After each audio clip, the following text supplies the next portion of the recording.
Shalom, selamat malam, Ibu Bapak, Oma Opa, anggota PKLU GPIB yang terkasih dimanapun berada.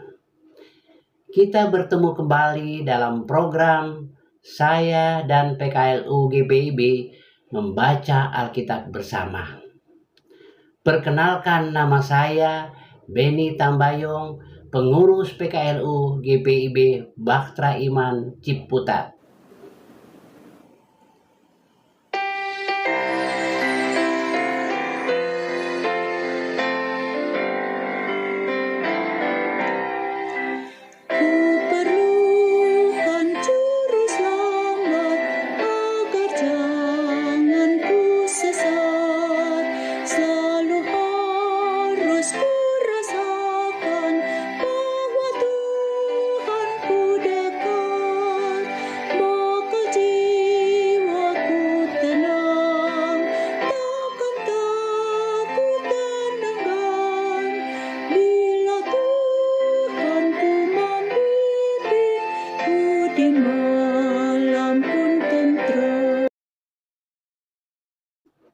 Sebelum kita membaca Alkitab dan merenungkan firman Tuhan, mari kita berdoa.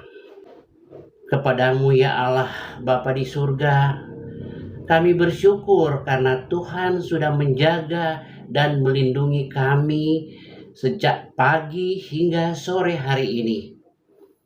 Tuhan, pada kesempatan ini kami sama-sama akan membaca dan merenungkan isi Alkitab. Untuk itu, bukalah hati dan pikiran kami agar kami boleh mengerti dan dimampukan untuk menerapkan dalam kehidupan kami hari lepas hari. Ya Tuhan, berfirmanlah, kami anak-anak-Mu siap untuk mendengar. Dalam nama Tuhan Yesus Kristus, sumber kehidupan kami. Amin. Pembacaan Alkitab terambil di Kitab Perjanjian Lama, Esra 4, ayat 1 sampai dengan 5.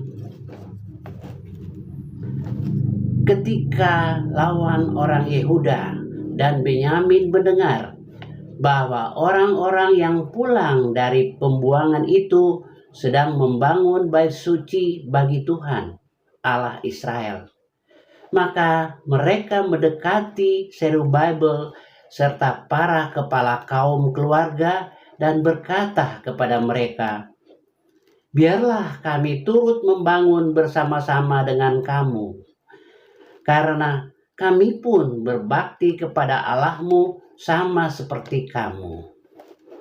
Lagi pula kami selalu mempersembahkan korban kepadanya sejak zaman Esarhadon, Raja Asyur, yang memindahkan kami kemari. Tetapi Zerubabel, Yesua, dan kepala keluarga orang Israel yang lain berkata kepada mereka, 'Bukanlah urusan kita bersama sehingga kamu dan kami membangun rumah bagi Allah kami. Karena kami sendirilah yang hendak membangun bagi Tuhan Allah Israel, seperti yang diperintahkan kepada kami oleh Koresi, raja negeri Persia.' Maka penduduk negeri itu melemahkan semangat orang-orang Yehuda dan mereka takut untuk membangun. Bahkan, selama zaman Kores, Raja Negeri Persia, sampai zaman pemerintahan Darius, Raja Negeri Persia, mereka menyogok para penasihat untuk melawan orang-orang Yehuda itu dan menggagalkan rancangan mereka. Demikian firman Tuhan. Renungan malam Minggu ke-7 sesudah Pentakosta diberi judul Jeli Membaca Situasi. Ibu bapak, saudara-saudara yang terkasih, tentu tidak asing dengan ungkapan serigala berbulu domba, bukan?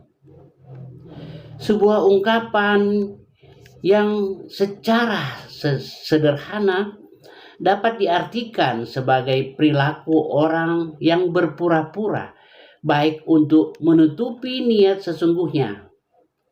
Nah, perilaku ini terlihat di sini.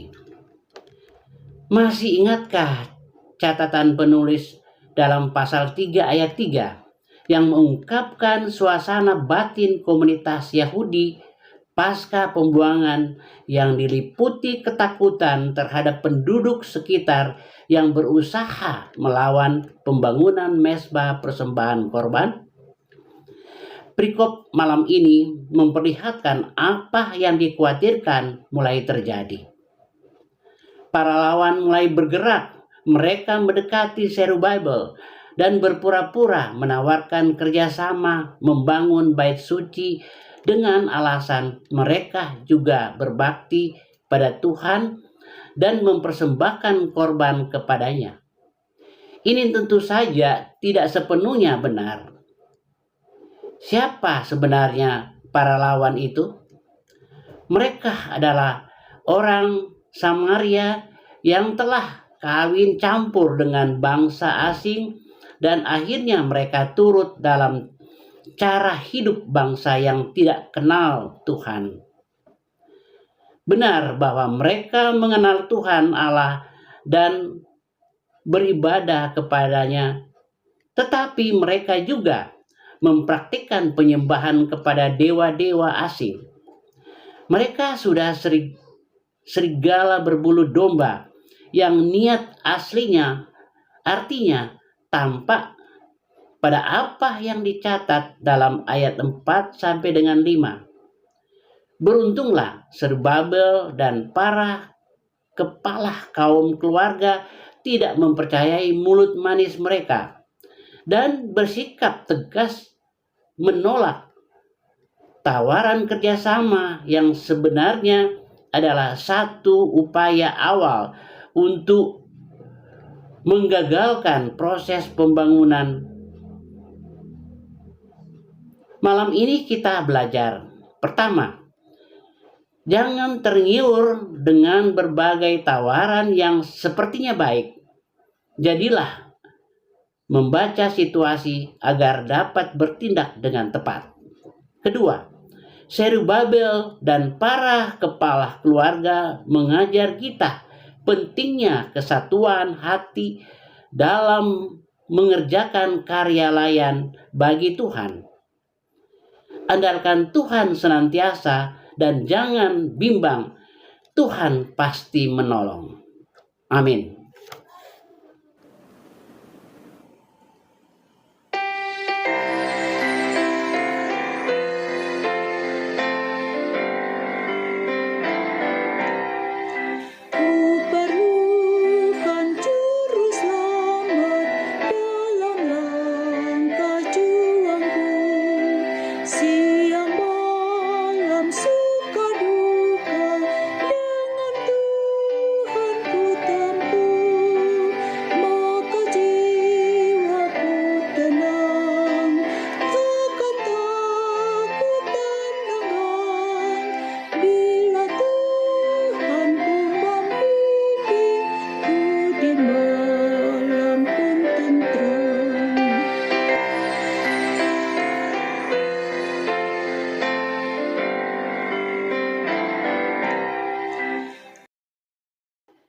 Ibu bapak, oma opa, mari kita berdoa.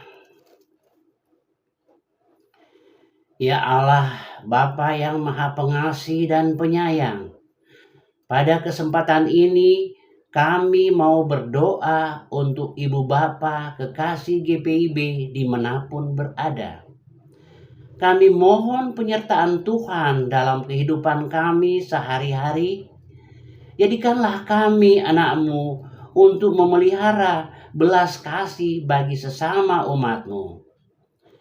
Beri kami senantiasa selalu bersyukur dan berterima kasih atas berkat-berkat-Mu ya Tuhan.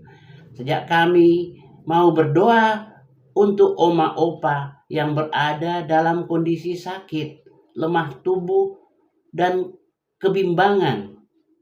Ya Tuhan, berikan pemulihan dan kesembuhan dari sakit mereka, agar mereka boleh beraktivitas kembali di gereja mereka masing-masing. Kami berdoa untuk Dewan PKIU, biarlah program-program yang sedang berjalan dan yang akan datang terlaksana sesuai dengan rencana. Kami mau berdoa juga untuk bangsa dan negara kami. Kami umat-Mu butuh kedamaian dan sukacita. Mampukan mereka untuk melaksanakan tanggung jawab dengan hati yang senantiasa untuk kepentingan rakyat.